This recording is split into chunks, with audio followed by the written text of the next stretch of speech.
Hiya, I'm Jasper, and welcome to your video review for Spider-Man No Way Home. Spoiler review. Spoiler alert. If you want to see a spoiler-free review, go watch my other one. It's linked in the description down below. Okay, so here, as always, I'm going to give you the good, the bad, and the furry. To start off with the furry, there's a freaking lizard from The Amazing Spider-Man in this. There's an ever so brief appearance of Venom, and then there's just, various things that happen. So, yeah, gonna move on to the bad. The only thing that I would say that is bad in this movie is Doctor Strange seems to have, reverted a little bit back to being his old douchey self.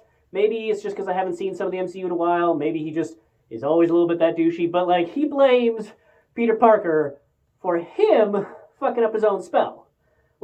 Bro, if you'd taken literally 15 more seconds to just be like, hey, I'm going to erase you from everybody on the planet. Is there anybody that you don't want to forget that you're Spider-Man? Anybody else? Maybe just give me 5 people. There's probably 5 people in the world you want to have remember, right? Just give me those names. Give me the Avengers. Then I'll start the spell. Nope. He's just like, bye, everybody. Whoosh. Okay. And then he blames Spider-Man for that. Anywho, aside from that, this movie, I think, is basically perfect. So, I think that it was kind of a little bit of, there's a whole bunch of other things, but I'm going to skip over this. So, I think it was a little bit of wish fulfillment from Jamie Foxx that, his character is kind of a badass. You remember, maybe you didn't see it, because apparently not enough people did, but if you remember in The Amazing Spider-Man 2, when he was Electro, his hair was greasy and it pulled like a comb over, his teeth were all fucked up, and just, his mannerisms were just, and then in this one, he's like, yeah, I got a goatee, I'm buff, I'm awesome, I got nice hair, I'm talking like I'm gonna say Max at the end of Collateral, or in Collateral where he was just like, listen, you Hasanabla motherfucking ass to, when he was channeling, when he was channeling Tom Cruise. Anywho, so I really like that part. And I loved how they brought back the villains. I love that you start off with Doc Ock and just that, how that comes through and it's just what is going on? And then he's just fighting this guy. Oh, it's so good. And the fact that that Alfred Molino, I think that's how you pronounce his name. Anywho, Doc Ock, still basically looks the same and just I think they did an even better job of showing that he doesn't even get that he's being controlled by these things on his back, and just how they did that was awesome. I do think it was kind of funny that the arc reactor powered, I don't know, MacGuffin machine or whatever, just the fact that it was just yeah, hey, all those problems that you had in all of the other Spider-Man movies, yeah, this little box gotta fix them all because science, which I get because they have nanotech suits now, so why wouldn't they be able to solve this? But I just think it's funny that they were able to do that. And I love that they brought back all the Spider-Mans and just the fun interactions of when the guy in the chair was Peter, and it's yes, all of them. And he's no, Peter Parker, yes, still all. Just how they did that. I thought that the naming convention was a little interesting, who they chose to be Spider-Man number 1, 2, and 3. I feel maybe they went off of box office numbers. But oh man, did I almost cry. Maybe I actually cried when freaking Amazing Spider-Man caught MJ. That was his redemption, but I was just oh, because it just made me remember that, spoiler alert for Amazing Spider-Man 2, that he didn't catch Emma Stone in time. And it just I remember that scene and how much that hurt. It still hurts me to think about that scene. So the fact that he had that redemption was just, oh, it was so good. And the fact that so many of the other characters had their redemption. Hey, let's convince Electro that that he doesn't need this. And let's have Doc Ock, finally get back control of his thing. And I like that they kind of left it up in the air when he sort of joined them towards the end of okay, is he bad or is he good? What's going on? Did they take away that extra chip or what's?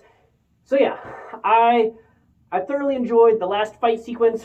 I did think they might have gone back a little bit too far with Sandman. He was just, trying to get home to his family, and then he went a little evil. But, to be fair, he did a little bit of that same thing in Spider-Man 3, Tobyverse, where he was just trying to get back to his family. But, he still, he's influenced by bad people. So I feel like he kind of stayed consistent there too. It was close. I could see the argument either way, but I'm going to go with it. I thought it was consistent, and he just wanted to get back.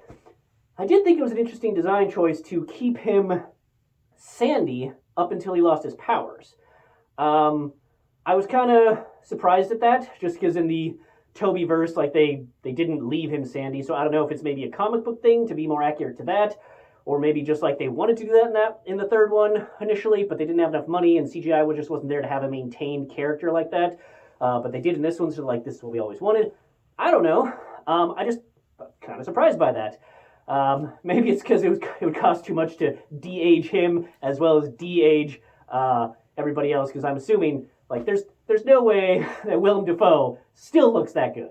Come on, without CGI. But I thought one of the most fun scenes was when Peter Parker just like looks up and his spider sense is just going and going, and he's like trying to figure out what it is until he finally realizes.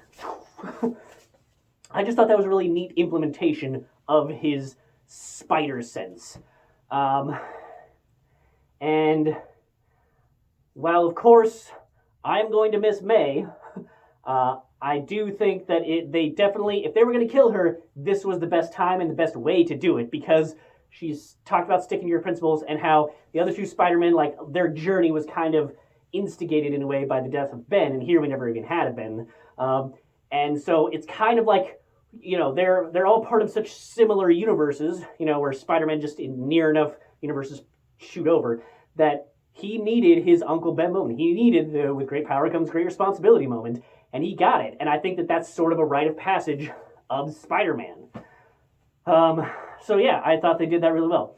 From a humor perspective, I still think he made the wrong choice about not telling MJ.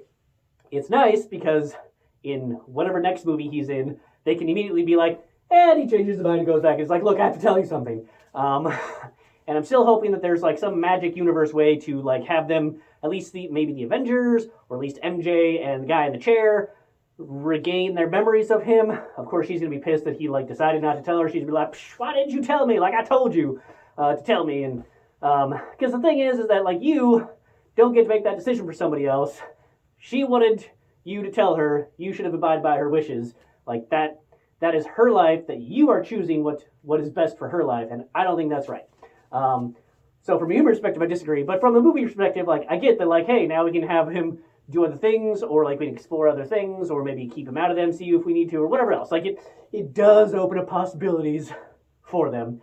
But I don't know. In Star Trek, when the Kelvin universe Enterprise was destroyed and they rebuilt it and showed it at the end of the movie, I was like, you shouldn't have done that, because now you're trapped in this type of setup for the new Enterprise. But in this one, I was like, you should have ended it with them actually having that conversation and like trying to get the memories back there, or just, you know, doing some explanation things. But maybe that would have taken too long of a runtime. It left them open for stuff. So I get it. But yeah, I love that. I just love the interaction of all the Spider-Mans. You know, in that final tower, he's like, you know, stretching his back, and then just, you know, how they each have their own thing, and how the other Spider-Men were like, you know, that's so convenient that it just comes out of you. And then they have the conversation that I'm sure it must have been like an internet thing to be like, does it come out anywhere else? So that was fun.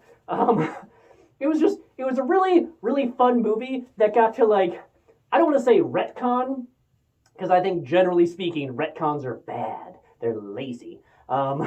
So I don't think that they retconned the other Spider-Man's universe flaws, but I like that they acknowledged them and did their best to fix them for the future. Yeah, we're probably not going to see another Toby-verse Spider-Man, let's be real. And sad as it is, we're probably not going to see another Andrew Garfield one, as much as I love his Peter Parker more than his Spider-Man. But as much as I love both of them, we all know we're not going to get another one. But it's like the filmmakers knew that too, so it's not like they had to leave something open for a sequel. They were like, no, they had their time, clearly not coming back. Let's fix everything that we wish we could fix and that the fans want us to fix. Let's do that here. And so they did it. And they did it really, really well. So this movie is just undeniably amazing, and I really hope you see it, and I hope you've enjoyed my just opinion about it. I could keep on going, but at some point my review will be longer than the film. So just just watch the movie if you haven't already. If you haven't watched the movie, I'm sorry I spoiled a bunch of really cool parts for you, but you had your spoiler warning. If you've already seen the movie, tell me some things that you really enjoyed about it in the comments down below. Alrighty, that's all I have for this one that I'm going to say now. So thanks for coming. Thanks for watching. Hope to see you at the next one. Bye.